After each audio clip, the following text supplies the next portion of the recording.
تیسری چیز ہے کہ میرے لیے مال غنیمت حلال کیے گئے ہیں جو مجھ سے پہلے کسی پر حلال نہیں تھے۔ مال غنیمت کہتے ہیں جب جنگ لڑی جاتی ہے، جنگ لڑنے کے بعد اگر مسلمان فتح ہو جاتے ہیں تو فتح پانے کے بعد کافروں کا جو مال ہوتا ہے وہ مال غنیمت کہلایا جاتا ہے، ٹھیک ہے نا۔ آپ دم دبا کر بھاگ جائیں گے، آپ کا جو سامان ہوگا وہ کس کے ذمہ آ جائے گا؟ مال غنیمت کی صورت میں مسلمانوں کے پاس آ جائے گا۔ تو پہلے کیا ہوتا تھا کہ یہ مال غنیمت میدان میں رکھ دیا جاتا تھا، آسمان سے آگ آتی تھی اور اسے نگل جاتی تھی، ختم کر جاتی تھی اس مال کو۔ لیکن نبی کریم صلی اللہ علیہ وسلم کے لیے یہ مال غنیمت حلال کر دیا گیا کہ آپ صلی اللہ علیہ وسلم اس کو استعمال کیا کرتے تھے اور صحابہ بھی استعمال کیا کرتے تھے۔ اور مجھے شفاعت سونپی گئی ہے جو مجھ سے پہلے کسی کو شفاعت سونپی نہیں گئی۔ آپ صلی اللہ علیہ وسلم شفاعت کریں گے نا قیامت کے دن؟ کوئی بھی شفاعت نہیں کرے گا، کسی کے پاس بھی کوئی جائے گا، حضرت آدم کے پاس، نوح کے پاس، وہ کس کے پاس بھیج دیں گے؟ اگلے کے پاس، اگلے کے پاس، اگلے کے پاس، یہاں تک کہ ہر ایک نبی کریم صلی اللہ علیہ وسلم کے پاس بھیج دیا جائے گا۔ اور ہر نبی صرف اپنی قوم کی طرف آتا تھا اور میں تمام لوگوں کی طرف رسول بنا کر بھیجا گیا ہوں، یعنی قیامت تک جتنے بھی لوگ آئیں گے سب کے لیے نبی بنا کر بھیجے گئے ہیں، مخصوص قوم کے لیے نہیں بنائے گئے۔ قیامت تک جتنی قومیں آئیں گی سب کے لیے نبی کو نبی بنا کر بھیجا گیا ہے۔ وَلَقَدْ أَرْسَلْنَا مُوسَىٰ بِآيَاتِنَا أَنْ أَخْرِجْ قَوْمَكَ مِنَ الظُّلُمَاتِ إِلَى النُّورِ، اور بلا شبہ یقیناً ہم نے موسیٰ کو اپنی نشانیاں دے کر بھیجا کہ اپنی قوم کو اندھیروں سے روشنی کی طرف نکال، وَذَكِّرْهُمْ بِأَيَّامِ اللَّهِ، اور انہیں اللہ کے دن یاد دلا، إِنَّ فِي ذَلِكَ لَآيَاتٍ لِكُلِّ صَبَّارٍ شَكُورٍ، بلا شبہ اس میں ہر ایسے شخص کے لیے یقیناً بہت سی نشانیاں ہیں جو بہت صبر کرنے والا اور بہت شکر کرنے والا ہے۔ یہاں سب سے پہلے ہم دیکھتے ہیں کہ موسیٰ سے پہلے بات آتی ہے انبیاء کی بعثت کا مقصد کیا تھا، یعنی جتنے بھی اللہ رب العزت نے نبی بھیجے ان کے بھیجنے کا مقصد، بعثت سے مطلب ہے کہ ان کا بھیجنے کا مقصد کیا تھا۔ بغیر مقصد کے تو کوئی کام نہیں ہوتا نا، کسی وجہ ہوتی، کوئی وجہ ہوتی ہے تو اللہ رب العزت کوئی وجہ بنانے کی وجہ سے اس کو بھیجتا ہے یا وہ کام ہوتا ہے۔ تو انبیاء کا بھیجنے کا مقصد یہ ہوتا تھا کہ جب قوم گمراہی کی راستے پر چل پڑتی تھی اس قوم کو سیدھے راستے کی طرف لانے کے لیے انبیاء کو بھیجنے کا مقصد ہوتا تھا کہ جو تمہیں یہ صحیفے دیے جا رہے ہیں یا تمہیں بھیجا جا رہا ہے تو تم نے کرنا کیا ہے؟ لوگوں کو اندھیرے سے نکال کر روشنی کی طرف لے آنا۔ ہم کل پڑھ چکے ہیں جس میں تھا کہ نبی کریم صلی اللہ علیہ وسلم کو بھی یہ کتاب اللہ نے کیوں دی؟ تاکہ وہ بھی گمراہ قوم کو جو اندھیرے میں بھٹک چکی ہے اس کو روشنی کی طرف لے آئیں۔ اصل گمراہی کیا ہوتی تھی؟ شرک بہت زیادہ ہو جاتا تھا، اللہ کی عبادت کے بجائے دوسروں کی عبادت میں لوگ لگ جاتے تھے۔ تو اللہ رب العزت انبیاء کا بھیجا کرتا تھا کہ جو اللہ کی عبادت، اللہ کی توحید ان کے سامنے بیان کرو اور انہیں ان اندھیروں کے اندر جن میں یہ پڑے ہوئے ہیں ان سے نکال کر روشنی کی طرف لے آؤ۔ ان انبیاء میں سے موسیٰ ایک بہت بڑے نبی اور رسول تھے، یعنی باقی بھی نبی تھے لیکن موسیٰ علیہ السلام کے بارے میں کیا آتا ہے کہ یہ ایک بڑے نبی اور رسول تھے، جن کا واقعہ یہاں اس آیت کے اندر اللہ رب العزت بیان کر رہا ہے۔ اور اس واقعے کے اندر اللہ رب العزت سب سے پہلے کیا کہہ رہا ہے کہ اے موسیٰ جاؤ اپنی قوم کو اندھیروں سے نکال کر روشنی کی طرف لے آؤ، اور پھر وَذَكِّرْهُمْ بِأَيَّامِ اللَّهِ، یہ ایام اللہ سے مراد ان قوموں کی ہلاکت کے واقعات انہیں سناؤ، یعنی اللہ کی نشانیاں، اللہ کے وہ دن جن میں عبرت کی باتیں ہیں ان کو وہ یاد دلاؤ، یعنی ان کو بتاؤ کہ پہلی قوموں نے جب اللہ کی باتوں کو نہیں مانا، نبی کی بات کو تسلیم کر کے نبی کو نبی نہیں مانا تو ان کے اوپر ہلاکت کے دن کیسے آئے تھے۔ جیسے کہ موسیٰ سے پہلے کون کون سی قومیں گزری ہیں؟ قوم لوط، ان کو بارے میں ان کو وہ دن یاد دلاؤ جو کہ اللہ رب العزت کی طرف سے عذاب کا دن تھا۔ قوم ہود وہ بھی گزری ہے، قوم نوح وہ بھی گزری ہے، قوم عاد ہود ایک ہی ہو گیا نا وہ۔ تو یہ سارے لوگ جو گزرے ہیں ان کو ان کے بارے میں بتاؤ، یعنی مفسرین بِأَيَّامِ اللہ کی دو تفسیریں نکالتے ہیں، دو رائے دیتے ہیں۔ جیسے میں کہتی ہوں ایک دل کر رہا ہے یہ کر لوں، ایک دل کر رہا ہے یہ کر لوں، ایک رائے یہ ہے اور ایک رائے یہ ہے۔ تو بعض مفسرین رائے نکال رہے ہیں کہ ایام اللہ سے مراد اللہ رب العزت کے وہ دن ہیں جن میں اللہ نے قوموں کو ہلاکت کا باعث بنا دیا۔ دوسرے مفسرین کی رائے ہے کہ وہ کیا کہتے ہیں کہ اس سے مراد وہ نعمتیں ہیں جو اللہ نے موسیٰ علیہ السلام کو دی، اور سر فہرست یہ نعمت کہ انہیں فرعون کے ظلم و طغیان سے بچا کر اللہ رب العزت نے کیا دی؟ نجات دے دی تھی۔ یعنی دونوں باتیں آتی ہیں۔ ایک رائے یہ ہے کہ ہلاکت کے دن، تباہی کے دن ان کو یاد دلاؤ جو پہلی قوموں پہ گزرے ہیں۔ دوسری رائے کیا ہے کہ جس طرح قوم فرعون جو تھا ان کو ظلم و طغیانی میں بہت زیادہ لے کر چل رہا تھا، ان کے اوپر بہت زیادہ ظلم کے پہاڑ ہو رہا تھا، ان سے نکال کر اللہ رب العزت نے اس دن سے انہیں نجات دی، تو وہ بھی کیا آ جائے گا اس دن، یعنی اللہ کے دن ان کو یاد دلاؤ۔ تو نعمت والا دن بھی آ جائے گا اور ہلاکت والا دن بھی، پہلی قوموں کی ہلاکت کا دن آ گیا اور موسیٰ کی قوم کا نعمت والا دن آ گیا۔ آگے اللہ تعالیٰ کہہ رہے ہیں کہ اس میں کن لوگوں کے لیے نشانی ہے؟ صبار شکور، دو صفتیں بیان کی جا رہی ہیں اور یہ دونوں صفتیں کس میں پائی جاتی ہے؟ مومن میں۔ صبار شکور سے مراد وہ مومن ہے جو مصیبتوں پر صبر کرتے ہیں اور اللہ کی نعمتوں پر شکر ادا کرتے ہیں۔ اللہ کی نعمتوں کی بارش کی دستانیں سنتے ہیں تو فوراً چوکنا ہو جاتے ہیں اور اپنا محاسبہ کرتے ہیں اور صبر و شکر کے ساتھ زندگی کو بسر کرتے ہیں۔ اب ہم پڑھتے ہیں ایام اللہ کے حوالے سے مزید حدیث کے اندر کہ نبی کریم صلی اللہ علیہ وسلم نے فرمایا کہ ایک دفعہ موسیٰ اپنی قوم کو واعظ و نصیحت کے دوران میں ایام اللہ یاد دلا رہے تھے، یعنی اس دن کو یاد کرو جس دن اللہ نے تمہیں فرعون سے نجات دلا دی، یا اس دن کو یاد کرو جس دن اللہ نے قوم لوط کو عذاب دے دیا۔ ایام اللہ سارے وہی آ جائے، ٹھیک ہے نا، دونوں رائے آ گئی۔ ایام اللہ سے مراد اللہ کی بھیجی ہوئی نعمتیں بھی ہو سکتی ہیں اور بلائیں یعنی عذاب بھی ہو سکتے ہیں۔ اسی دوران میں انہوں نے کہا کہ میں نہیں جانتا کہ روئے زمین پر کوئی مجھ سے بہتر اور بڑا عالم ہوگا، یعنی یہ کس نے کہا؟ موسیٰ علیہ السلام نے، یعنی دوران واعظ و نصیحت یہ بات بھی کہہ دی کہ میں نہیں جانتا کہ زمین پر کوئی مجھ سے بہت بہتر بھی ہو اور کوئی مجھ سے بڑا عالم بھی ہو۔ اللہ رب العزت نے وحی کی کہ میں زمین میں ایک ایسے شخص کو جانتا ہوں جو تم سے بہتر بھی ہے اور تم سے بڑا عالم بھی، یعنی خضر علیہ السلام۔ اس کا واقعہ آپ کی سورۃ کہف کے اندر پڑھیں گے، یعنی موسیٰ اور خضر کا جو معاملہ بنا تھا وہ ہم سورۃ کہف کے اندر انشاءاللہ پڑھیں گے۔ تو یہاں بتانے کا مقصد کیا ہے کہ موسیٰ کرتے واعظ و نصیحت رہے تھے بھی، ایام اللہ کے بارے میں بتا رہے تھے اور ان کو ڈرا بھی رہے تھے، خوشخبری بھی دے رہے تھے، نعمتوں کو یاد دلا رہے تھے، عذابوں کے بارے میں بتا رہے تھے، لیکن ساتھ میں ان کے منہ سے نکل گیا کہ میرے سے بڑا کوئی عالم اور میرے سے کوئی بہتر نہیں ہے۔ تو اللہ رب العزت کو ان کی یہ بات پسند بھی نہ آئی اور اللہ رب العزت نے کہا کہ میں ایک ایسے شخص کو جانتا ہوں جو تم سے بڑا عالم بھی ہے اور تم سے بہتر بھی ہے، اور وہ خضر علیہ السلام ہے۔ اسی طرح صبار شکور کے بارے میں ہم حدیث کے اندر دیکھتے ہیں کہ رسول اللہ صلی اللہ علیہ وسلم نے فرمایا مومن کا معاملہ بڑا عجیب ہے، اس کا ہر معاملہ اس کے لیے بہتر ہے اور مومن کے علاوہ یہ فضیلت کسی اور کے لیے نہیں ہے۔ وہ کیا کرتا ہے؟ اس پر جب بھی مصیبت پہنچتی ہے تو وہ صبر کرتا ہے اور یہ اس کے حق میں بہتر ہے، یعنی مصیبت کے وقت وہ صبر کرتا ہے تو صبر اس کے حق میں کیا بن جاتا ہے؟ بہتر۔ وہ مصیبت جو اللہ کی طرف سے آئی ہے وہ مصیبت کی بجائے اللہ رب العزت صبر کرنے کی وجہ سے انعام میں اس کو ڈھال دیتا ہے اور اس کے مقابلے میں اللہ اس کو ایسا پھل دیتا ہے جو اس کے وہم و گمان میں بھی نہیں ہوتا، تو وہ اس کے حق میں کیا ہو گیا؟ بہتر ہو گیا۔ اگر اسے راحت و آرام ملے تب بھی وہ کیا کرتا ہے؟ شکر کرتا ہے کہ اللہ تیرا شکر ہے کہ تو نے مجھے ان نعمتوں سے سرفراز کیا، اس کا انجام بھی اس کے لیے بہتر ہوتا ہے۔ تو پتہ چلا کہ یہ دو صفتیں جس کے اندر ہے وہ مومن بھی ہے اور یہ دو صفتیں جس کے اندر ہے اللہ اس کو انعام سے بھی نوازتا ہے، صبر کرنے پر بھی انعام ہے اور شکر کرنے پر بھی انعام ہے۔ کیسے؟ قرآن میں اللہ تعالیٰ کہتا ہے لَإِن شَكَرْتُمْ لَأَزِيدَنَّكُمْ، اگر تم شکر کرو گے میں تمہیں اور بھی زیادہ عطا کروں گی۔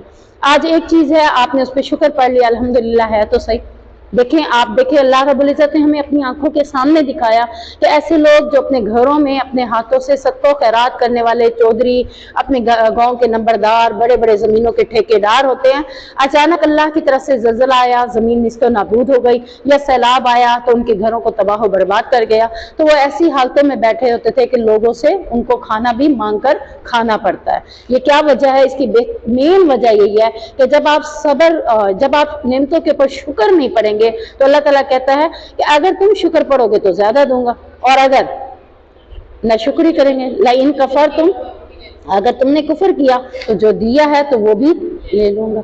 تو ہم گھر میں ایک چیز بنی بھی ہے اس پہ شکر پڑے کہ بن تو گئی ہے، اگر نہ بنے تو پھر بھوکے رہ سکیں گے۔ ایک دن گھر میں کھانا نہ پکے، اللہ کی طرف سے اللہ آپ کو کھلا رہا ہے، اگر آپ اس پہ شکر نہیں پڑتے، منہ بناتے ہیں، باتیں بناتے ہیں، اس پہ تبصرے کرتے ہیں، حالانکہ آپ کو یہ میں نے بتایا ہے کہ اللہ کے نبی صلی اللہ علیہ وسلم نے فرمایا جب تم دسترخوان پہ بیٹھو، کھانا پسند ہے تو کھا لو، نہیں پسند تو تبصرہ کرنا ہے، خاموشی سے سائڈ پہ ہو جائے.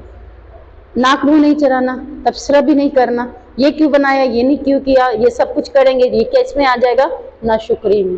اور جو ناشکری ہے وہ آپ کو کیا کرتی ہے, جو ملا ہے وہ بھی اللہ چھین لے گا. تو اپنے اندر یہ چیز ختم کریں کہ ناشکری نہیں کرنی. اللہ تیرا شکر ہے کہ تو نے کھانے کو پھر بھی یہ دے تو دیا. بہت سے لوگ ایسے ہیں جن کو کھانے کو یہ بھی نہیں ملتا, تو پھر وہ کیسے زندگی بسر کرتے ہیں. ایک دن پورا گزر گیا, کھانے کو نہیں ملا, شکر کر کے پھر بھی سو گئے. دیکھیں حضرت ابراہیم علیہ السلام نے اپنی بہو کو جب ملنے کے لیے گئے تو کیا چیز دیکھی تھی, ناشکری دیکھنے کے بعد کیا کہا تھا, ہاں چوکھٹ کو چینج کر دے. یعنی بہو کو ملنے آیا, بہو کو پتا کیوں نہیں چلا, کیونکہ بہو نے پہلے دیکھا بھی نہیں ہوا تھا. اب بیٹے کی شادی کیسے ہو گئی, باپ کے بغیر. بیٹی کی شادی باپ کے بغیر نہیں ہو سکتی, بیٹے کی شادی باپ کے بغیر بھی ہو سکتی ہے. ٹھیک ہے, اگر بیٹی کی شادی باپ نہیں ہے تو چچا ضرور ہو, چچا نہیں ہے تو ماموں ہو, ماموں نہیں ہے تو بھائی ہو, کسی نہ کسی کا ہونا ضروری ہے, جسے ہم کیا کہتے ہیں, ولی. اور اگر بیٹے کا معاملہ آتا ہے تو بیٹے کے لیے ولی کی کوئی شرط نہیں ہے, بیٹا اپنے سر پہ بھی شادی کر سکتا ہے, تو اس کے لیے کسی اس طرح کے معاملات کی ضرورت نہیں. تو بیٹے نے شادی کی, باپ نہیں تھا, اس لیے بہو نے پہچانا نہیں کہ یہ باپ ہے میرے خاوند کا. اور جب وہ آئے تو پوچھا گھر کے معاملات کیسے ہیں, کہا گھر میں بڑی تنگی ہے, کھانے کو کچھ نہیں ہے, یہ ہے وہ ہے. تو اللہ کے نبی کے والد صاحب کیا کہہ کر گئے, جب تمہارا خاوند ہے انہیں میرا سلام بھی دینا, انہیں کہنا اپنے گھر کی چوکھٹ کو بدل ڈالو. تو وہ تو نہیں سمجھی اس بات کو, لیکن بیٹا سمجھ گیا.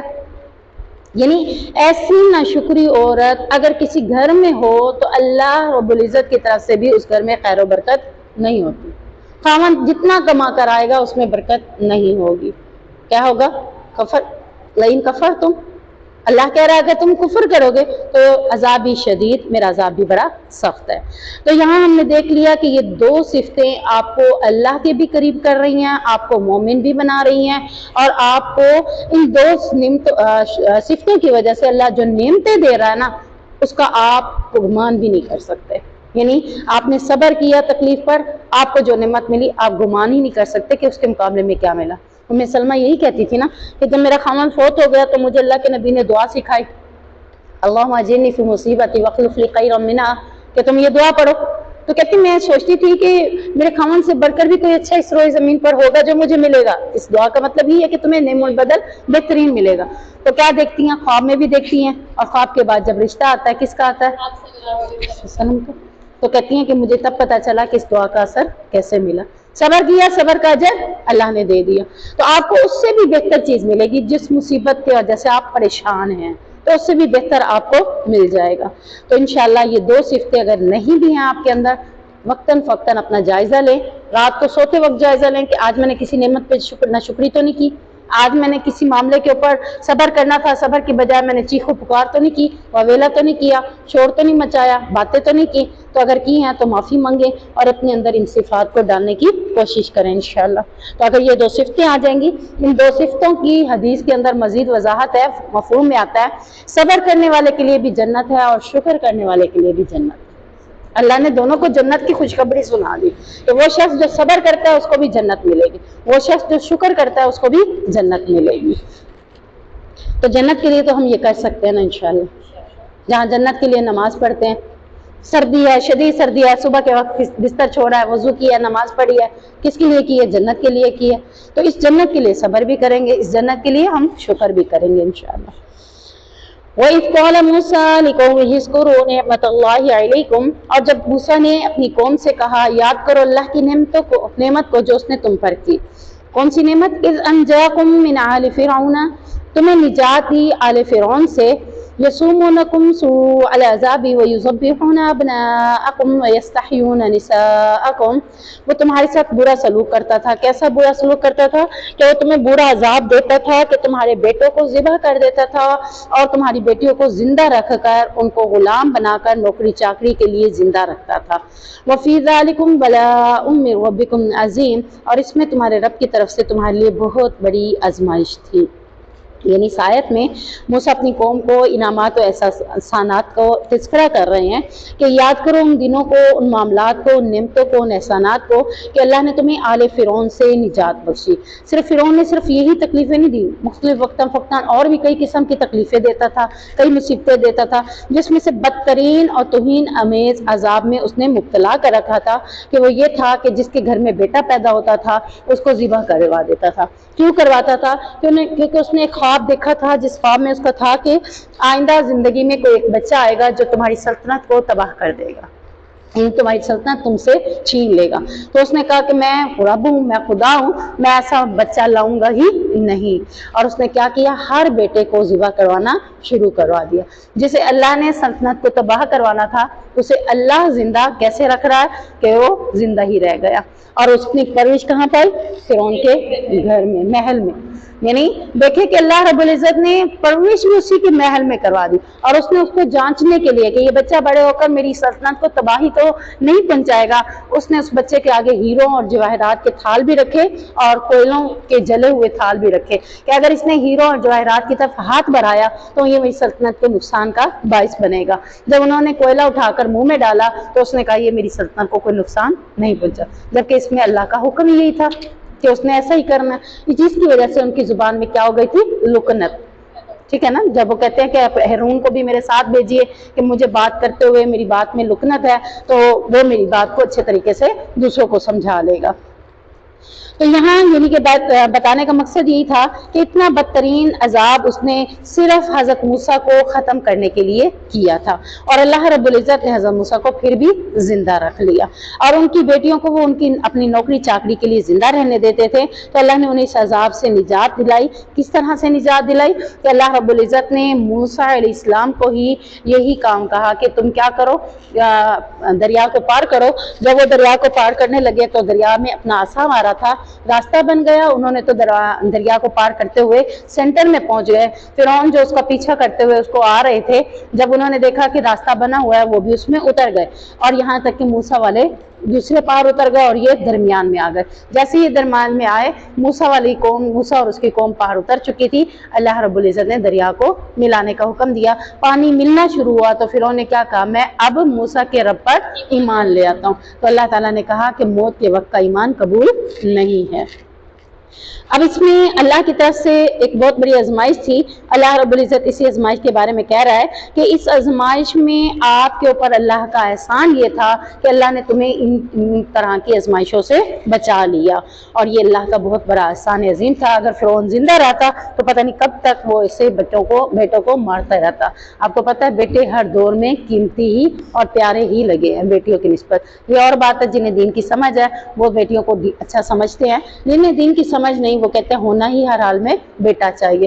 تو یہ اللہ کی طرف سے ہے کہ اللہ نے بیٹے کی محبت ویسے ہی دلوں میں ڈال دی، اور اللہ رب العزت انسان کو دیکھنا چاہتا ہے کہ وہ اللہ سے بڑھ کر اپنے بیٹوں سے محبت کرتا ہے، اپنی دنیا سے محبت کرتا ہے، اپنی بیویوں سے محبت کرتا ہے، یا اللہ سے محبت کرتا ہے۔ پھر اس کے بارے میں سورۃ نساء میں ایک آیت ہے جس میں اللہ رب العزت یہ ساری باتیں کر رہا ہے۔ تو اللہ تعالیٰ ہمیں صابر و شاکر بنائے، اور اپنی نعمتیں جو اس نے ہم پر بھی کی ہوئی ہیں، سوچیں آپ کے پر بھی بڑی نعمتیں ہوں گی اللہ کی جب سوچتے ہیں نا تب یاد آتا ہے یہ بھی اللہ کی نعمت ہے، یہ بھی اللہ کی نعمت ہے، اللہ نے اور کسی کو نہیں دی، ہمیں تو دی ہوئی ہے، یہ بھی اللہ کی نعمت ہے۔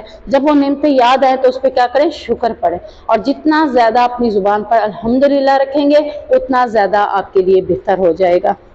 سبحانک اللہم و بحمدک، اشہد ان لا الہ الا انت، استغفرک و اتوب الیک۔